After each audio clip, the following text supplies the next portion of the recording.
ओम शांति, ओम शांति, ओम शांति। आज बाबा कह रहे हैं सत्यवादी बनो और समय प्रमाण, रहम दिल बनकर बेहद की वृत्ति, दृष्टि और कीर्ति बनाने के दृढ़ संकल्प का दीप जला। आज प्यार के सागर बाप दादा अपने अति प्यारे सिकी लदे मीठे मीठे बच्चों से मिलन मनाने आए हैं। तो आप सब भी मिलन मनाने आए हैं ना, भाग भाग कर आए हैं। तो बाप दादा भी बच्चों से मिलने के लिए भाग भाग के आए हैं। आप सभी तो इस लोक से आए हो और बाप दादा परलोक और सूक्ष्म लोक से आए हैं, है ना। शिव बाबा परमधाम से और ब्रह्मा बाबा सूक्ष्म वतन से, दोनों आए हैं दूर से। इतने दूर से तो हम लोग भी नहीं आते हैं। मान लीजिए कोई विदेश से भी आया है तो भी इसी दुनिया से आया है, लेकिन वो सूक्ष्म वतन से और परमधाम से दूसरी दुनिया से आए हैं। तो सबसे दूर से कौन आया? कौन दूरदेशी है? डबल फॉरेनर्स दूरदेशी हैं? नहीं, सबसे दूर से दूर दूरादेशी बाप है ना। बाप दादा को इस बार डबल विदेशी और भारतवासी बच्चों की एक बात पर बहुत नाज है। कौन सी बात पर नाज है बोलो?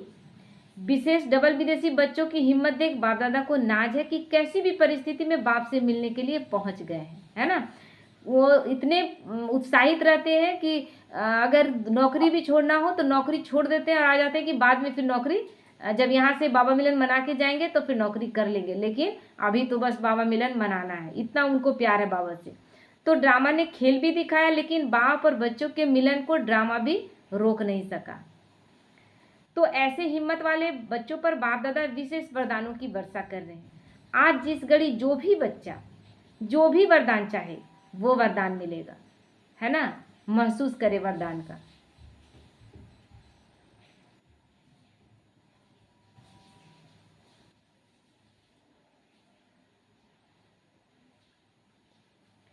तो सहज मिलेगा, लेकिन इस वरदान को रोज अमृत वेले और कर्मयोगी स्थिति में बार बार दिल से याद करना। अभी जो वरदान आपने महसूस किया उसको अमृत वेले और कर्मयोगी स्थिति कर्म करते हुए हर वक्त दोहराना है, हर वक्त याद करना है और बाबा से लेना है रोज, है ना। और उस वरदान को फलीभूत करना है। कहने का तात्पर्य ये कि भगवान से हम बोलते बाबा पास करा देना, पढ़ने वाले स्टूडेंट बोलेगा ना पास करा देना, तो बाबा बोले ठीक है वरदान है कि पास हो जाए, लेकिन पढ़ना हमको पड़ेगा।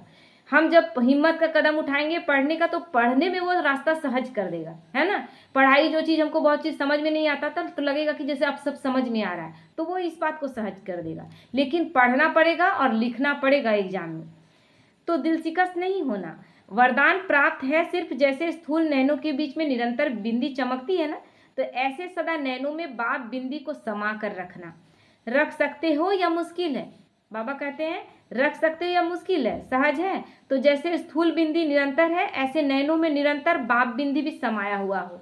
जैसे ये बिंदी है उसी तरह स्थूल में जैसे बिंदी लगा लेते हैं ना, तो वैसे ही बाप बिंदी समाया हुआ हो। भूले नहीं कि इसी जगह परमपिता परमात्मा और मैं आत्मा, दोनों को भूले नहीं। समा लिया, फिट हो गया, निकल तो नहीं जाएगा। अगर नैनों में निरंतर बाप बिंदी समाया हुआ है और किसी तरफ भी नयन आकर्षित नहीं होंगे, मेहनत से छूट जाएंगे, किसी की तरफ देखने का मन ही नहीं करेगा और तरफ नजर जाएगी ही नहीं, बिल्कुल सेफ हो जाएंगे। कुछ भी हो जाए लेकिन नैनों में सदा बिंदी बाप समाया हुआ हो। सदा नैनों में समाया हुआ होगा तो दिल में भी वही समाया हुआ होगा। तो दिल में और नैनों में समाने की विधि है क्या? बाप दादा साहेब आपके ऊपर राजी है ना। आप समझते हो बाप दादा साहेब को राजी करना, तो साहेब राजी है? ये अपने दिल से पूछो कि क्या बाप दादा राजी हैं, और राजी है तो कितने % राजी हैं। कोई ने कहा 99, कोई ने कहा 75%। आफरीन है। बाप दादा को राजी करना बहुत सहज है ना। भगवान को राजी करना बहुत सहज है। और बाप दादा को राजी करने का सहज साधन क्या है? सच्ची दिल से हम सच्चे हों, है ना। दिल में कोई भी झूठ फरेब नहीं, सच्ची दिल पर साहेब राजी है। हर कर्म में सत्यवादी, हर कर्म करते घड़ी सत्य में चलना है। ये नहीं कि हम बोले कि कभी कभी हम झूठ भी बोल दें और बोले कि नहीं इस वक्त सिचुएशन ऐसा था ना तो बाबा को साक्षी रखे और झूठ बोल दिए। सत्य वो सत्य को ही जानता है और हम सत्य को न छोड़ के झूठ रख दें, नहीं। तो हर कर्म में सत्यवादी, सत्यता महानता है। जो सच्ची दिल वाला है वो सदा संकल्प, वाणी और कर्म में संबंध संपर्क में राजयुक्त होगा, अर्थात राज को समझ करने वाले, चलने वाले और हम कहाँ तक राजयुक्त हैं। उसको परखने की निशानी है, अगर राज जानता है तो वह कभी भी अपनी स्व स्थिति से नाराज नहीं होगा, अपनी स्थिति से नाराज नहीं होगा कि मेरी स्थिति ऐसी क्यों है, ये स्थिति से नाराज नहीं होगा। अर्थात वो दिल शिकस्त नहीं होगा और संकल्प में भी, वृत्ति से भी, स्मृति से भी, दृष्टि से भी किसी को वो नाराज नहीं करेगा, जो राज को जानता है। यानी किस राज को? ड्रामा के राज को। और जब हम उस ड्रामा के राज को जान रहे हैं तो भगवान भी राजी है, क्योंकि हम सत्य में चल रहे हैं। तो बाबा कहते हैं क्योंकि वो सबके व अपने संस्कार स्वभाव को जानने वाला राजयुक्त है।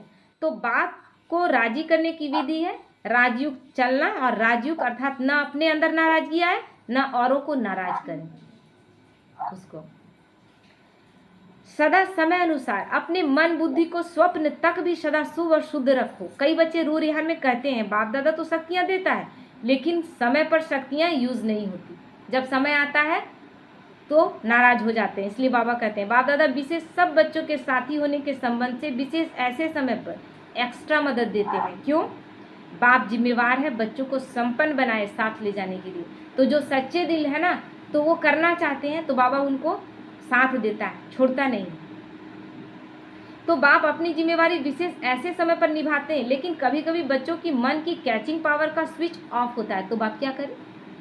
जो कहते हैं ना कि हम कैच कर लिए, लेकिन कैच सही किए? अगर सही करेंगे तो गलत मार्ग पर चलेंगे क्या? तो कैचिंग भी बहुत सोच समझ कर, एकदम मन बुद्धि लाइन क्लियर हो, कोई अशुभ, कोई मन संकल्प में भी व्यर्थ न चले। उस समय जो वो कैच करते हैं हम, वही असली।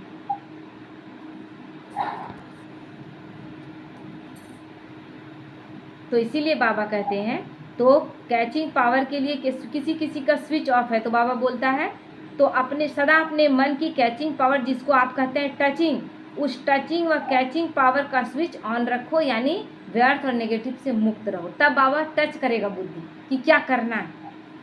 माया कोशिश करती है ऑफ करने की, सेकंड में ऑफ करके वो चली जाती है, सेकंड में लगता है उसको ऑफ करने में, चली जाती है। इसलिए जैसा समय नाजुक होता जाएगा, अभी होना है और डरते तो नहीं हो ना, क्योंकि समय ऐसा आएगा तो डरते हैं कि अभी तो ऐसा हो जा रहा है, अभी तो हलचल में आ जा रहा है, और वैसा बुरा समय आएगा तब क्या करेंगे। तो बाबा कहते हैं डरते तो नहीं हो ना। बाप दादा ने पहले भी कहा है कि आप सब ने वर्ष क्यों मनाया है, कौन सा वर्ष मनाया है? संस्कार से संसार परिवर्तन का। हम अपना संस्कार परिवर्तन करेंगे तो पूरा संसार परिवर्तन हो जाएगा। यही हमने बाबा से वायदा किया था ना, तो पक्का है ना? मनाया है ना, या भूल गए? मना रहे हैं। सब बच्चे बोले कि नहीं बाबा मना रहे। तो जब बच्चों ने संसार परिवर्तन का पक्का संकल्प लिया है, तो प्रकृति बाप से पूछती है कि मैं तैयारी करती हूँ सफाई करने की, लेकिन सफाई करने वाले जो निमित्त हैं वो करते करते सोच में पड़ जाते हैं, वो करते करते सोच में पड़ जाते हैं, दुविधा में पड़ जाते हैं कि करे, ये करे तो मैं करूँ, धीरे से करे तो मैं क्या करूँ। बच्चे अगर धीरे धीरे चल रहे हैं, स्पीड नहीं है, बीच में गिरते हैं फिर उठते हैं, तो बाबा वो मैंने प्रकृति कहती है कि तो मैं क्या करूं। प्रकृति पूछती है तो बाप दादा प्रकृति को क्या जवाब दे? डबल विदेशी बोलो, थोड़ा इंतजार करें। डबल विदेशी लोग बोले कि बाबा अभी थोड़ा सा इंतजार कीजिए। यह तो ठीक जवाब नहीं है। अगर डबल विदेशी इंतजार करेंगे तो फिर प्लेन नहीं मिलेंगे। अगर अभी आप जाना चाहें और बोलेंगे कि थोड़ा इंतजार करो तो प्लेन नहीं मिलेगा, फिर आप कैसे जाएंगे? तो इसी तरह अगर यहाँ भी आप लेट करेंगे, जाना तो एक टाइम पर है और आप टाइम पर तैयारी नहीं किए, तो फिर आप जाएंगे कैसे? तो अभी तो प्लेन मिल गए ना, सोते सोते आए हो ना, प्लेन में आराम से आ गए ना। सारी सभा में से किसी को भी आने में मुश्किल हुई तो हाथ उठाओ। एक ने कहा कि हमारा प्लेन एक बार वापस चला गया। कोई बोला टाइम पर पहुंच तो गई। यह हिम्मत की बात है। जो थोड़ा डरे तो बैठ गए। आप लोगों ने दृढ़ संकल्प किया जाना ही है तो पहुंच गए। सिर्फ एक का प्लेन लौटा बस ना, उसकी कोई बात नहीं, फिर अच्छा मिलेगा। अभी आगे तो प्रकृति को सफाई करने वालों को सोच में नहीं डालो, क्योंकि स्थापना वाले अभी भी कभी कभी सोच में पड़ जाते हैं, क्या करें, ऐसे करें, नहीं करें, ठीक होगा या नहीं ठीक होगा, मूंझ जाते हैं ना। जैसे कोई चीज़ का कोई संकल्प लिए और वो संकल्प में ही आ गया दुविधा कि हम सही किए कि नहीं किए। अब हाँ, जब सब कुछ सौंप कर किए, भगवान को सौंप कर किए, भगवान गलत होने देगा? तो वहाँ दृढ़ संकल्प होना है, लेकिन मूंझ जाते हैं। तो हर एक बात में बाबा कहते हैं कि मूंझ जाते हो। तो सोच में पड़ जाते हैं क्या करें नहीं करें। तो एकदम स्पष्ट हो या नहीं, बाबा स्पष्ट पूछ रहे हैं, या राइट है या रॉन्ग है, ये क्लियर हो आपके सामने कि ये गलत है और ये सही है, इसमें कोई कंफ्यूजन नहीं हो, कोई कंफ्यूजन नहीं, एकदम एक्यूरेसी हो। तो प्रकृति आपके वर्ष मनाने के कारण तैयारी तो करेगी, अभी भी करा रही है, लेकिन स्थापना के निमित्त बनी हुई आत्माओं को अभी किसी भी बातों में, चाहे स्व प्रति चाहे औरों के प्रति, सोचने में समय नहीं लगाना चाहिए। सेकंड में क्लियर टचिंग हो, ऐसा स्थिति हो कि बाबा क्या कह रहा है उस बात को कैच कर सके, उस टचिंग को पकड़ सके।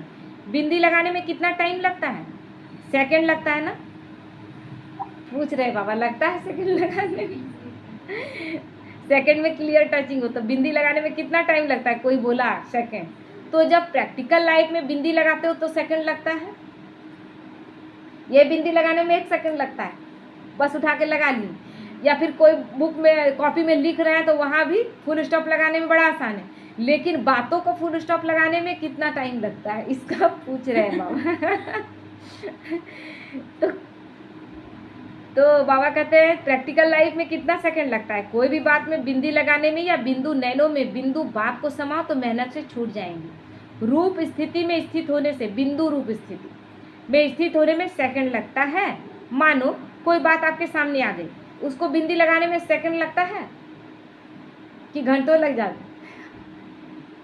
पांडवों को सेकंड लगता है? तो कोई बोले कि कभी कभी लगता है, सेकंड में हो जाता है, कभी कभी नहीं लगता है। तो पांडवों को बिंदी लगाने में टाइम लगता है, यह तो कह रही है सेकंड लगता है। शक्तियाँ कह रही है, मतलब माता बहन लोग बोली शक्तियों में शक्ति है, पांडव सच बोलते हैं। भाई लोग बोले कि हम लोग सच बोल रहे हैं, शक्तियाँ झूठ बोल रही है कि सेकंड में लगता है। नहीं, दोनों सच्चे हैं, क्योंकि उन्हों की बिंदी अभी लगती होगी, आपकी अभी नहीं लगती होगी, इसलिए फर्क हो गया। बाकी तो सब सच्चे हैं, सच्चे दिल वाले हैं। बाबा के बच्चे झूठे क्यों होंगे? और झूठ बोलकर क्या करेंगे? कौन सा हमें फायदा लूटना है कि हम झूठ बोलेंगे? सच्चे दिल वाले हैं। अच्छा, हॉल तो फुल है, नीचे पांडव भवन में भी बैठे हैं। नीचे तो बैठे हैं लेकिन बाप दादा के सामने हैं। जो देश विदेश में इसी याद में बैठे हैं, बाप दादा मधुबन में आ गए, अपने अपने दूरदेशी दृष्टि दूरबीन से देख रहे हैं। तो वह भी अभी बाबा के सामने आ रहे हैं कि कैसे दूर बैठे भी मन से मधुबन में हैं। आपके इस साकार वतन के यह साधन तो नीचे ऊपर हो सकते हैं, लेकिन यह आध्यात्मिक दूर दृष्टि, दूरादेशी दृष्टि कभी खराब नहीं हो सकती। मान लीजिए हम यही हैं, लेकिन रोज मधुबन जा रहे हैं कि नहीं? रोज 4 धाम की यात्रा कर रहे हैं कि नहीं? जब जाना चाहे डायमंड हॉल में जाके बैठ गए, जब जाना चाहे पांडव भवन में 4 धाम तो हैं ही, बाकी शांति वन में जाकर पूरा घूम के चले आए। कभी तपस्या धाम चले गए, कभी डायमंड हॉल चले गए, कभी बाबा का बड़े कमरा में चले जाते हैं ना। मेहनत लगता है क्या? तो इसीलिए बाबा बोल रहे हैं कि दूर भी बैठे हैं, लेकिन आध्यात्मिक यानी आत्मा की दृष्टि से तो सब पास हैं। तो बाप दादा के सामने सभी चारों ओर के सेवा केंद्र के बच्चे दिखाई दे रहे हैं। अच्छा, दिवाली मना ली, संगम युग है ही मनाने का युग, सच्चा तो यही है। वो दीपावली कैसा मनाते हैं? वो दिया जलाते है ना। और हम क्या करते हैं? ये आत्मा रूपी दीपक का बारे में पता ही नहीं था, मूंझी हुई थी, उसको जला रहे हैं। और जब ये जल जाता है तो इतनी रोशनी हो जाती है कि फिर सतयुग त्रेता कब में इतना लाइट है कि रात में भी दिन जैसा लगेगा, क्योंकि आत्मा की लाइट जग गई। तो गंवाने का बाबा कहते हैं, चाहे अंतर्मुखी हो, अतीन्द्रिय सुख की मौज मनाओ, चाहे सेवा में महादानी बन आत्माओं के प्रति महादान देते हुए मनाओ, चाहे आपस में रूह रिहान करो, डांस करो, संबंध संपर्क से एक दो की विशेषता को देखो, विशेषता की खुशबू लो, सदा मनाना ही मनाना है। गंवाने का समय समाप्त हो गया, अब गंवाने का टाइम नहीं है, अब तो केवल मनाना है। गंवाने का युग तो नहीं है ना, गंवाने का युग कलयुग था, खाली रोज कुछ न कुछ छूट ही रहा था। अभी मनाने का और कमाने का युग है, जमा करने का युग है। तो बाप दादा सदा हर बच्चे को यही देखता रहता, तो मना रहे हैं, किसी भी रूप में मनाना ही है, क्योंकि संगम पर ही गंवाना और मनाना दोनों का नॉलेज, दोनों का ज्ञान यहीं पर है। इसीलिए गंवा के फिर मनाना, उसका महत्व होता है। अभी गंवाने को बिंदी लगाओ, स्टॉप, गंवाना नहीं है, एक संकल्प भी नहीं गंवाना है। व्यर्थ में, नेगेटिव में एक संकल्प भी गंवाने का मतलब है कि आप 1 साल, मतलब 1 सेकंड भी बर्बाद कर रहे हैं तो 1 साल बर्बाद हो रहा है। तो बाबा कहते हैं एक संकल्प भी गंवाना नहीं है। कमाने के समय पर गंवाएंगे तो कमाएंगे कब? ये कमाने का संगम युग कमाने का युग है, ये गंवाने का नहीं, क्योंकि गंवाते तो आए थे और गंवाते गंवाते कंगाल हो गए थे। फिर तो समय मिलना नहीं है। चेक करो, जो भी खजाने हैं, सबसे बड़ा खजाना कौन सा है? संकल्प, समय, ज्ञान का खजाना प्रत्यक्ष जीवन में आए। ज्ञान सुनाना और सुनना यह फर्स्ट स्टेज है, इसको कोई भी कर सकता है। लेकिन ज्ञान अर्थात नॉलेज, नॉलेज जो कि धारण हो गया अंदर। नॉलेज को क्या कहते हो? नॉलेज लाइट है और माइट है। जब नॉलेज अंदर समा जाता है ना, तो वो रोशनी बन जाता है, रास्ता दिखाने वाला, और शक्ति बन जाता है।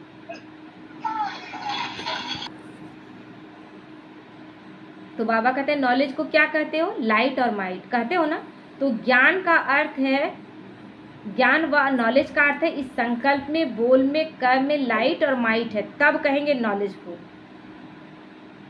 कुमारियाँ नॉलेजफुल बनने वाली है ना, सिर्फ कोर्स कराने वाली नहीं बनना, भाषण करने वाली नहीं बनना, साथ साथ नॉलेज की लाइट माइट संकल्प बोल और कर्म में हो। कुमारियों से तो बाप दादा का विशेष प्यार है। क्यों? अपने जीवन का फैसला कर लिया कि हम बाबा पे संपूर्ण समर्पण, तन मन धन संपूर्ण जीवन समर्पण। इसलिए बाबा को छोटे छोटे बच्चों से भी बहुत प्यार था। कर लिया है या करना है? अभी अच्छी तरह से सोच लिया है, वह जाके यहाँ से सोचेंगी, मतलब जो आई हुई हैं अभी समर्पित पूरी तरह से नहीं हुई, तो उसके लिए बाबा बोल रहे पक्का सोच लिया है तो मुबारक। अगर पक्का सोच लिया है कि समर्पित होना है तो मुबारक हो। देखो इतने हैंड्स तैयार मिलेंगे आपको। जो कुमारियाँ ट्रेनिंग कर रही हैं वो हाथ उठाओ, कितनी संख्या है? तो 80 संख्या थी। तो जो अभी सेवा में नहीं लगी हुई हैं, सेंटर नहीं संभालती है, वो हाथ उठाओ, गिनती करो, आधे हैं। अच्छा, इतने हैंड तो मिलेंगे ना? राइट हैंड या लेफ्ट हैंड? राइट हैंड बनेंगे ना, अच्छा है। कुमारियाँ है ना, तो बाप दादा कुमारियों को सेंटर का घर भी देता है और वर तो मिला ही, सेंटर के रूप में घर देता है, और वर कौन है? शिव बाबा वर है। तो इतना अच्छा दूल्हा और कहाँ मिलेगा? अभी का दूल्हा तो क्या करे, बहुत लोगों को शराब पी के पीट रहा है, मार रहा है। सबका सक्सेस हो रहा है क्या? किसी का शादी टूट जा रहा है, किसी का बीच राह में छोड़ के चला जा रहा है। लेकिन बाबा कभी छोड़ेगा क्या? ऐसा जीवन साथी जो छोड़ेगा ही नहीं, जब तक कि हमारा संपूर्ण जीवन व्यवस्थित करके सुंदर न बना दे और नई सृष्टि में जब तक ले न जाए, तब तक मेरा हाथ वो नहीं छोड़ेगा। तो ऐसा साथी कहीं मिलेगा? तो हमेशा घर और वर दोनों चाहिए ना। कुमारियों को वर तो मिल गया, अभी घर भी मिलेगा, सेंटर मिलेगा। कुमारों को भी मिलता है। कुमार समझते कि हम पीछे क्यों? पीछे नहीं, कुमार भी आगे हो। कुमारों के बिना सेवा कहाँ चलती है? कोई भी सेंटर पर देखो, अगर हार्ड वर्कर कुमार नहीं हो तो बहनें कुछ नहीं कर सकती। मतलब बहन और भाई दोनों का साथ होना जरूरी है, दोनों ही जरूरी है। इसलिए पांडवों का भी नाम है तो शक्तियों का भी नाम है, दोनों का नाम है। दोनों एक दूसरे के बिना नहीं कर सकते, एक दूसरे का साथ जरूरी है। क्योंकि कहीं कहीं क्या होता है कि ज़रूरत पड़ता है भाई का। अब जैसे हम लोग गए खुसरो सेवा करने के लिए, तो जितना पोस्टर लगा भाई लोग ही लगाए ना। जितना ऊंचाई में, उतना ऊंचाई में हम लोग पहुंच ही नहीं सकते थे, लेकिन भाई लोग सब सेट कर दिए ना। तो हर जगह हर किसी का ज़रूरत पड़ता है। ठीक है, अच्छा, ओम शांति।